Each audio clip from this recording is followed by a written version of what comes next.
4 বছর আগে যুক্তরাষ্ট্র ও তার মিত্র বাহিনী আফগানিস্তান থেকে চলে গেলেও তালেবান আবার ক্ষমতায় ফিরে এসেছে।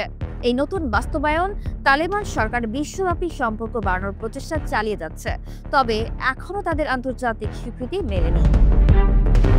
এটি একে অপরকে স্পষ্টভাবে না দেওয়ার যথেষ্ট যুক্তি রয়েছে, তবে এই ক্ষেত্রে দুটি দেশ রাশিয়া এবং ভারত তালেবান সরকারের সঙ্গে কৌশলগত সম্পর্ক স্থাপন করছে। সম্প্রতি তালেবান প্রতিনিধিরা রাশিয়া সফর করেছেন এবং রাশিয়া তাদের সন্ত্রাসী তকমা থেকে আপাতত মুক্তি দিয়েছে। এর মানে হলো তালেবান সরকার ও আফগানিস্তান আবার রাশিয়ার প্রভাবের আওতায় আসতে চায় এবং রাশিয়া কোনোভাবেই নাটোকে সেখানে দেখতে চায় না। রাশিয়ার পররাষ্ট্রমন্ত্রী সের্গেই লাভরভ সম্প্রতি বলেছেন যে যদি ন্যাটো তালেবান সরকারের সঙ্গে সম্পর্ক পুনরায় গড়তে চায়, রাশিয়া তা কখনোই মেনে নেবে না। তিনি আরো বলেন, যদি ন্যাটো আফগানিস্তানে তাদের সামরিক উপস্থিতি বাড়াতে চায়, সেটা হবে একটি টাইম বোমা।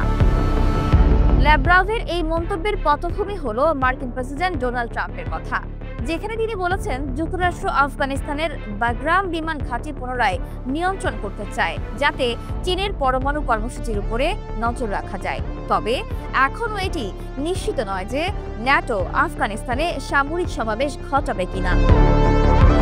উজবেকিস্তানের সমরকন্দে এক সংবাদ সম্মেলনে লাভরভ আরো বলেন, আমরা দেখতে পাচ্ছি যে জাতিসংঘ আফগানিস্তানে প্রবেশের চেষ্টা করছে। তালেবান ক্ষমতায় আসার পর পশ্চিমা দেশগুলো আফগানিস্তান থেকে চলে গিয়েছিল, আর এখন সেই পশ্চিমারা আবার সেখানে ফিরে আসতে যাচ্ছে।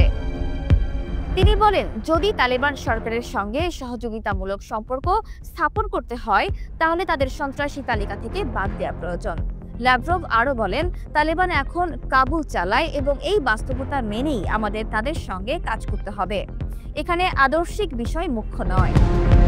লাভরভ জানায়, বহুমুখী আঞ্চলিক সহযোগিতা বাড়ানোর লক্ষ্যে অক্টোবরে তাজিকিস্তানে রাশিয়া ও মধ্য এশিয়ার মধ্যে একটি সম্মেলন অনুষ্ঠিত হতে যাচ্ছে। তিনি আরো বলেন, মধ্য এশিয়া এবং অন্যান্য কৌশলগত অঞ্চলে পশ্চিমা বিশ্ব যেই প্রভাব সৃষ্টি ও বাড়াচ্ছে তা রাশিয়া গভীরভাবে পর্যবেক্ষণ করছে। বাগরাম বিমান ঘাঁটি নির্মাণ করা হয়েছিল সাবেক সোভিয়েত ইউনিয়নের সময় 1950-এর দশকে। 1979 থেকে 1989 সাল পর্যন্ত এটি ছিল আফগানিস্তানে সোভিয়েত ইউনিয়নের একটি গুরুত্বপূর্ণ সেনাকেন্দ্র। 2021 সালে যুক্তরাষ্ট্রের সেনাবাহিনী বাগরাম বিমান ঘাঁটি ছেড়ে চলে যায়। তখন আফগানিস্তানের পরিস্থিতি ছিল অত্যন্ত টালমাটাল। তবে এই বিমান ঘাঁটি 2001 সাল থেকে 2 দশক ধরে যুক্তরাষ্ট্রের মূল নিয়ন্ত্রণ কেন্দ্র হিসেবে ব্যবহৃত হচ্ছিল, যেখান থেকে তালেবান এবং আল কায়দার বিরুদ্ধে অভিযান পরিচালনা করা হতো। সম্প্রতি তালেবান সরকার আবার এই ঘাঁটির নিয়ন্ত্রণ যুক্তরাষ্ট্রকে ফিরিয়ে দিয়েছে।